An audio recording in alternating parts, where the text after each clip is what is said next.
حدیث پاک میں آتا ہے کہ تم اللہ پر توکل کرو جیسا کہ توکل کرنے کا حق ہے۔ اللہ تمہیں ایسے روزی دے گا جیسے پرندوں کو روزی دیتا ہے۔ اچھا کبھی امیجن کیا آپ نے پرندوں کو روزی کیسے ملتی ہے؟ چلو انسانوں کو مل جاتی ہے، یہ کیڑے مکوڑے جو چونٹیاں ہوتی ہیں ان کو مل جاتی ہے، پرندوں کو کیسے ملتی ہے؟ آپ کو دنیا میں پتہ ہے پرندے کتنے ہیں؟ کیلکولیشن کے مطابق جو انسان ہوتے ہیں نا تو جانور ان کا ملٹیپلائی بائی 10 ہوتے ہیں۔ ہم 8 ارب ہیں نا تو وہ 80 ارب ہوں گے، اور مطلب صرف جانور انسیکٹس ان میں ملا لیں، لیکن جو پرندے ہیں وہ ان کا ملٹیپلائی بائی 10 ہوتے ہیں۔ مینز اپروکسیمیٹلی پرندے 800 ارب ہیں اس دنیا میں۔ تو آپ نے سوچا ہے کہ ان پرندوں کو روزی کیسے ملتی ہے؟ کوئی سپلائی لائن، کوئی ان کے درختوں پہ کبرڈ آپ نے دیکھی ہو؟ کچھ نہیں، ایسا کچھ بھی نہیں ہے۔ ابھی کوئی آپ نے اسٹاک دیکھا ہوگا ان کے پاس کہ چلو یہ شام کو کھا لیں گے، یہ صبح کھا لیں گے، یہ رات کو کھا لیں گے جس طرح ہم لوگ کرتے ہیں؟ نہیں، وہ اپروکسیمیٹلی 800 ارب سے زیادہ ہی ہوں گے پرندے، لیکن وہ فجر کے ٹائم،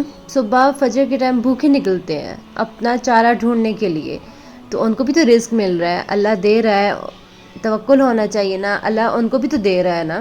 تو وہ صبح فجر کے ٹائم بھوکے نکلتے ہیں اور شام کو جب گھر آتے ہیں تو ان کا پیٹ بھرا ہوا ہوتا ہے۔ اور سب کو کون کھلا رہا ہے؟ کوئی تو ہے نا، کوئی کھلا رہا ہے، تو کون ہے وہ؟ اللہ کھلا رہا ہے، ہمارا اللہ کھلا رہا ہے سب کو، پرندوں کو، چرند پرند کو، کیڑے مکوڑوں کو، سب کو، ہم انسانوں کو اللہ کھلا رہا ہے نا۔ تو یہی بات ہے، اللہ پر توکل ہونا چاہیے۔ جب وہ 800 ارب پرندوں کو روزی کھلا رہا ہے تو ہم اشرف المخلوقات ہیں، تو ہمیں نہیں ٹینشن ہونی چاہیے۔ یہ ٹینشن کھائی جا رہی ہوتی ہے سال بعد کیا ہوگا، بچے کی شادی کیسے ہوگی، کاروبار کیسے ہوگا، کاروبار صحیح نہیں چل رہا، ڈالر اوپر جا رہا ہے، ڈالر نیچے جا رہا ہے، ایسے ہو رہا ہے، ایسے جا رہا ہے، مارکیٹ ڈاؤن ہو رہی ہے، ہمیں تو یہی ٹینشن کھائی جا رہی ہے۔ تو رب چونٹی کو دے سکتا ہے رزق تو آپ کو بھی دے رہا ہے نا۔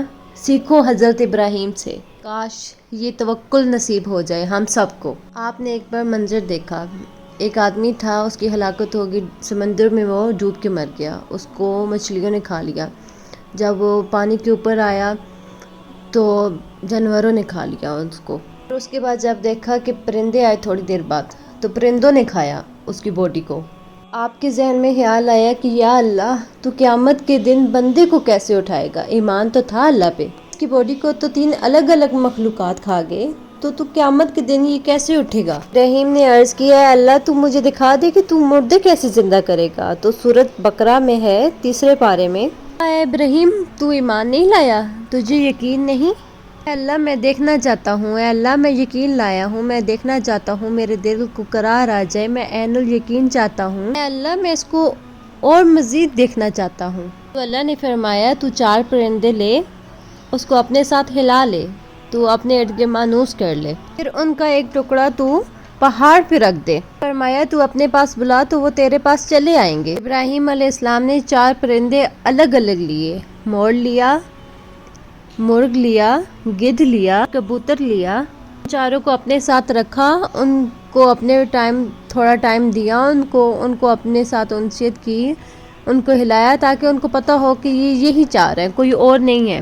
تو ان کو اپنے ساتھ ہلایا، انہوں نے چاروں کو ذبح کیا، ان کا قیمہ بنایا اور چاروں کو مکس کر دیا، الگ الگ نہیں، ایک ساتھ مکس کر دیا اور چاروں کو ایک الگ الگ پہاڑ پہ رکھ دیا۔ جو سر ہے ان کی کھوپڑیاں، ان کو الگ مطلب کاٹ کے تو اپنے پاس رکھ لیا، اور باقی ان کا قیمہ بنا کے تو پہاڑوں پہ رکھ دیے، اور سر ان کے پاس تھا۔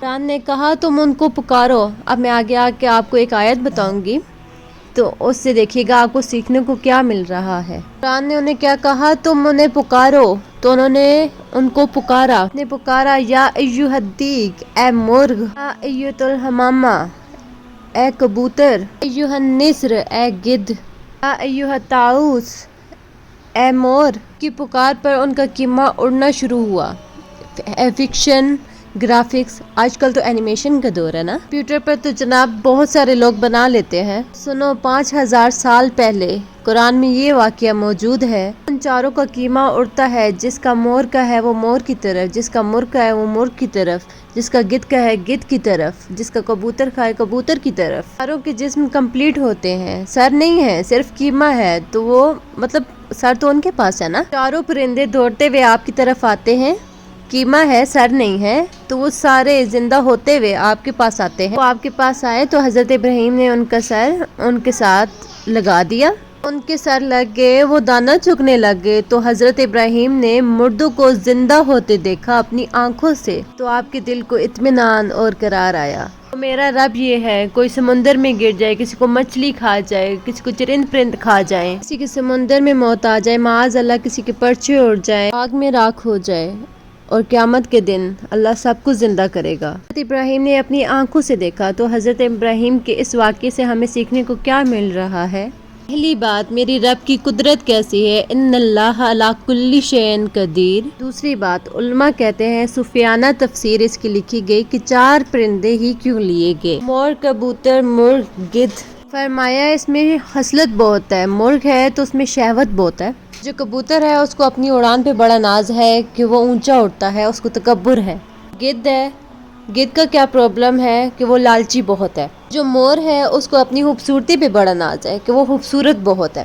تو ان چاروں میں بری خصلت ہے ایک۔ فرمایا یہ 4 بری عادتیں ہیں، تو ان کو ذبح کر کے یہ بتایا گیا، یہ 4 بری عادتیں ہیں، اگر آپ بھی اپنے اندر سے یہ تکبر، یہ اونچی اڑان، یہ شہوت، یہ لالچ، یہ اونچا مرتبہ، یہ سب کچھ اگر آپ دفن کر دیں گے، ذبح کر دیں گے نا، تو اللہ آپ کے دلوں کو زندہ کر دے گا۔ اسی لیے ہم سب کو یہی پیغام ہمیں دیا گیا، اور سورہ بقرہ میں یہ بتایا گیا، یہ ان کو زندہ کیا گیا۔ اسی لیے یہ بتایا گیا حدیث میں کہ آپ اپنی ساری عادتیں، بری عادتیں آپ دفن کر دیں، ذبح کر دیں، تو اللہ آپ کے دل کو زندہ کر دے گا۔ کنفیوژن پھیلانے والے نا بہت سی کنفیوژن آپ کے اندر ڈال دیتے ہیں، لیکن میں تو قرآن سے بات کر رہی ہوں نا۔ تو ایک اور بات، اللہ نے کہا ان کو پکارو، ان کا تو کیما بن چکا تھا نا، پرندوں کا تو کیما بن چکا تھا، لیکن اللہ نے کہا ان کو پکارو۔ حضرت ابراہیم نے پکارا، قرآن کہہ رہا ہے حضرت ابراہیم نے پکارا تو وہ زندہ ہوئے۔ آج کل تو اللہ معاف کرے، نبی پاک سے آپ کو مسئلہ ہو جاتا ہے، آپ کوئی نہ کوئی آپ لے کے آ جاتے ہیں ایسی چیزیں۔ قرآن کہہ رہا ہے کہ پرندوں کو پکارو، یہاں تو اگر کوئی چلا جاتا ہے ہم ان کو پکارے ہیں، تو آپ کو کیا مسئلہ ہو رہا ہے؟